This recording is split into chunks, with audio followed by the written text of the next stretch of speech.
Bonjour famille, mieux, comment nous y est? Bienvenue sur Purpose Coaching avec Jean.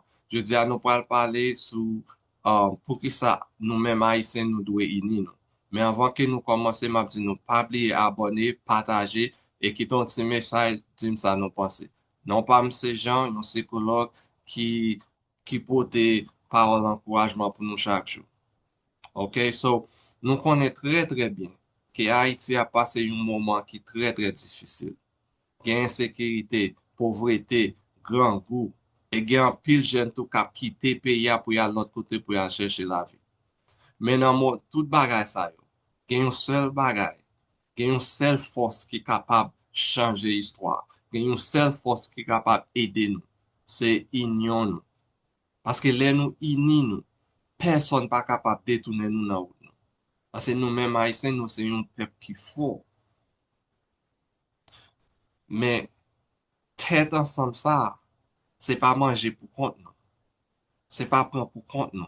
E se pa fami nou selman pou nou we. Nou fok nou kompran ke nou genyon l'elmi ki manje, nou genyon l'elmi ki vive sou divizyon nou. E si yon jou nou te ka realize sa, nou mette tet nou ansan. Nou pap gen anyen ki kapap kenbe nou. Lè sa an apren desten nou anmen. Nan mouman difisil sa, sonje, nou pa sel gen l'elmi internasyonal, nou gen l'elmi lokal. Nou se pose mette tet nou ansam pou nou jwen yon solisyon. Pou nou jwen yon solisyon ansam pou nou retire tet nou nan bagay sa yo. Tout bagay nan la vi komanse avèk jan nou panse. Si ke ou mèm mwen mèm nou mèm nou panse ke nou pa pre isi, nou deja pe di batay.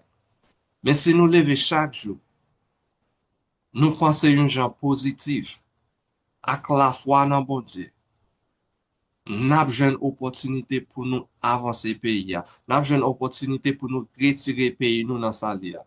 Men toutan, nou pou ko retire mentalite chen manje chen sa nan tet nou.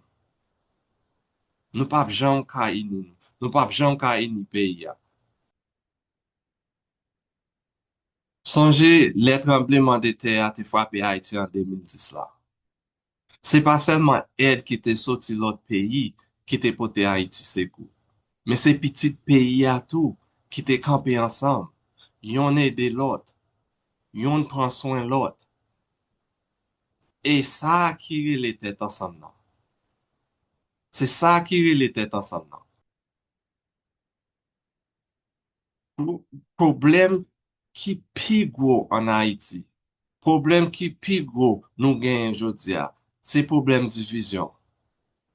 Gen twop politik. Jalouzi. Batay yon at lot. Fok nou kompran. Le nou divize, se l'elmi an ki rempote victoire. Se pa nou men.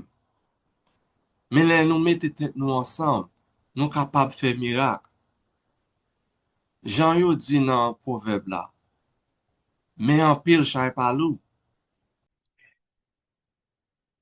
Nou dwe sonje, chak fwa nou rayi fre nou, chak fwa nou pale mal de se nou, nou fe peyi a fe bak. Men chak fwa nou ede yon lot, chak fwa nou pataje ti sa nou gen avèk yon lot, chak fwa nou pran soin yon lot. Haiti a fe avan, nap avanse peyi a, ok? E pi, konen tre bien, inyon pa vle di pou nou tout panse menm jan. Inyon vle di nou respekte lot, nou remen lot, e pi nou travay pou menm objektif la, ki se avanse Haiti. Se sa inyon e. Se nou vle avanse, se retire tout raisman nan tet nou. Remen vwaze nou, menm jan, nou remen tet nou. Le nou chanje fason, nou panse. Nou chanje la vi nou. Epi ansam, nou ka bati yon lot Haiti. Ansam, nou ka ini nou. Ansam, nap gen espoir pou demen pou pitit nou.